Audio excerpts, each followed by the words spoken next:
Hello, welcome to my channel, and today we're taking a look at budget lenses for your Sony E-Mount camera that you can use for your Twitch streams. I'll be going over each lens and looking to their price and why I think the lenses is a viable option for streaming. This video is meant for those who are thinking of upgrading their webcam or have upgraded and is in the market for lenses to stream with. Though I mainly focus on Sony E-Mount system, the lenses mentioned in this video are made for other mount systems as well, with the exception of the Sony kit lens, which can be substituted for any kit lens that comes with your camera system. And as a disclaimer, I am not sponsored by any of these brands and not paid to say any of these things, as I bought these lenses for myself. I'm also not a camera expert, and that everything stated in this video is my opinion.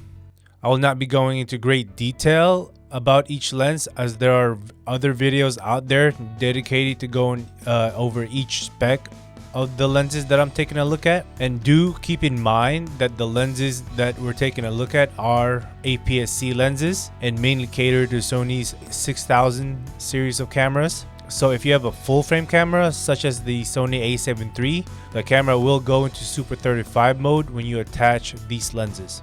So the first lens we're taking a look at is the Sony kit lens. This lens usually gets bundled with Sony's 6000 series of cameras. You can find these between $70 to $100 on eBay or from great market sellers. It has a variable focal length of 16 to 50 millimeters, which translates to 24 to 70 millimeters on full frame, and has a variable aperture of f3.5 at its widest and f5.6 all the way zoomed in. It's an all plastic construction with a sliding mechanism to utilize the power zoom. The reason why I would recommend this lens is because it's one of the first lenses you'll ever get your hands on, especially if you got your camera bundled with this particular lens. You can take advantage of the 16mm focal length of the lens, as it is wide enough to show you, the subject, and part of your surroundings. Since this lens features a power zoom, you can dial in your desired focal length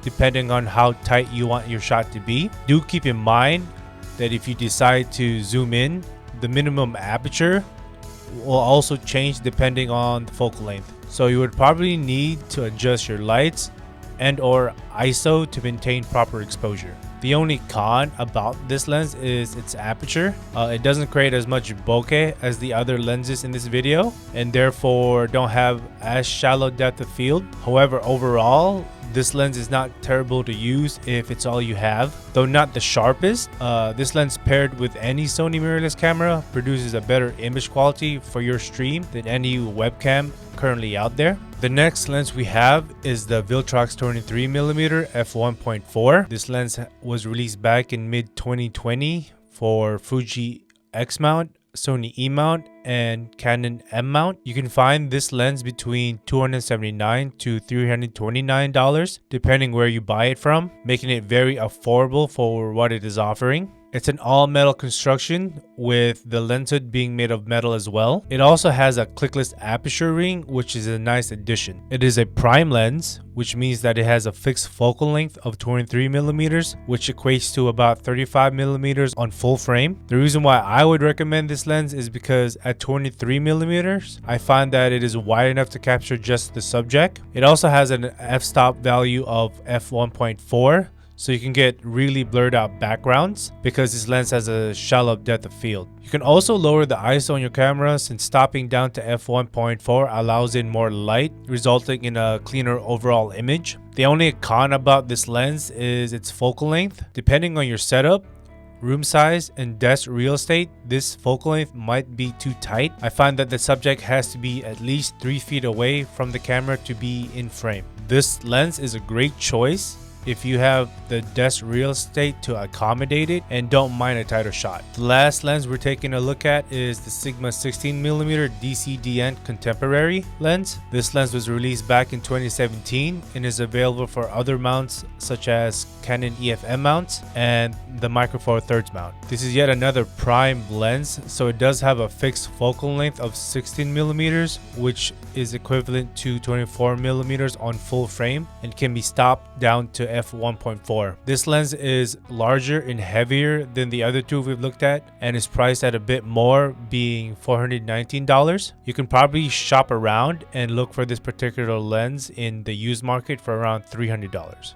The body of this lens is all metal with a nice rubberized focus ring that turns pretty smoothly. This is probably the most popular lens used by Twitch streamers since this offers a wide focal length and shallow depth of field. This is the reason why I would easily recommend this lens for Twitch streamers who are looking to upgrade from their webcam, because this lens produces a nice sharp image. Since it's a wide lens, it can capture a good amount of the streamer's surroundings.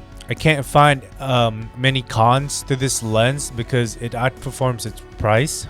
You actually get more than what you pay for with this lens. So if you're a streamer who wants to use a Sony E-Mount camera to stream with, this is the lens I would pair it with, assuming that your budget isn't too tight. That's all the lenses I have, but I believe that using any of these lenses to pair with your Sony E-Mount camera or any mirrorless camera will produce better visuals than any webcam out there, as long as you don't overpay. I think that these lenses are worth every penny. These lenses perform well and to some degree outperform their price point. And if you like content like this, I would appreciate it if you like and subscribe, and also comment down below what kind of camera and lens combo you like to use or looking forward to using for your streams. That's all for now.